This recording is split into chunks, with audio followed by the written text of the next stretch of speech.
Off with you, I'm Stephen Holt. Good morning. Thank you for joining us. I'm Daniella Guzman. Well, it is a chilly one out there this morning. Let's check in with Andy. We actually have a wind chill, right, Andy? We certainly. Anger in the suburbs. Residents upset over how last week's flooding was handled by local authorities turned to yelling and screaming for answers. NBC5's Boston bombings. FBI agents just finished questioning the parents of the Tsarnaev brothers in Russia. While in Boston, the hospital interrogation of the suspect continues this morning. And also coming back to normal in Boston, but a long road ahead for so many victims from the marathon bombings. More news straight ahead. We're following breaking news out of Bangladesh this morning. An 8-story building collapsed overnight. The death toll continues to rise. An update straight ahead. And we also have breaking news from Australia, where police say they have arrested the leader of a powerful hacking group. And speaking of hacking, well, still to come, Andy's tracking a much cooler day today, but will the rain be gone for good? His full forecast is coming straight ahead.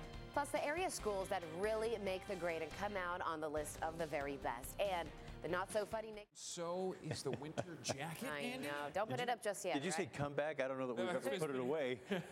I do see a drying trend. You will be able to put the umbrella away eventually. Okay. Well, key testimony could come today in the first Chicago area trial to allow cameras inside the court during testimony.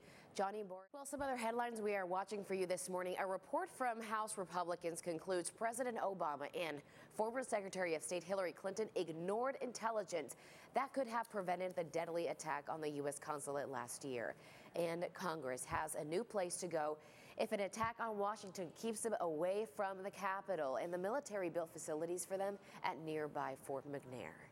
Looking forward to that, too. New things there. When it comes to air quality in Illinois and across the country, a new report says the country has improved overall. But some areas right near Chicago get a failing grade. The American Lung Association crazy sneezes. There's been some raucous sneezes in this newsroom lately. Everyone's getting sick and the allergies. Keep your germs to yourself. I'm hearing course and 6:28 right now. Well, a speed limit increase gets to green light in Springfield. That's next. Plus, new information just into our newsroom. Information about the bombings in Boston. We'll tell you about that straight ahead.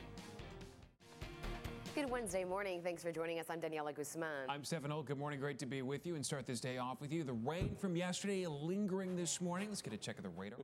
Thanks, Kai. Thank you, Kai. Well, a Northwest Indiana man thought he was shooting a muskrat, but wait until you hear where the bullet actually landed. You know, we haven't heard from the Pope much, or at least Pope Benedict, since he stepped down. But this morning, his brother says how he really feels about being out of the spotlight.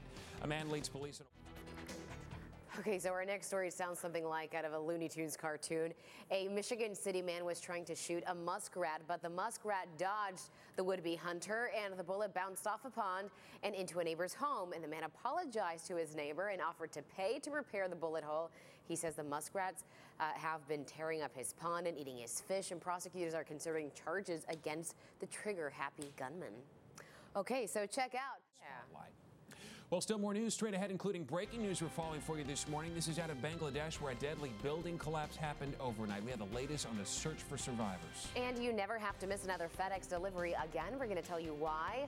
Plus, we are, well, not just that, probably your house, too. Everywhere you go. Blah. Ooh, gross. Yep. Disgusting. Lots Wash of fun. your hands, everybody.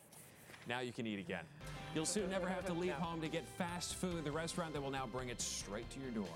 And a nickel worth millions. It doesn't sound right, but it is true, and it's going on the suburban auction block this week. We're going to show it to you coming up. Plus,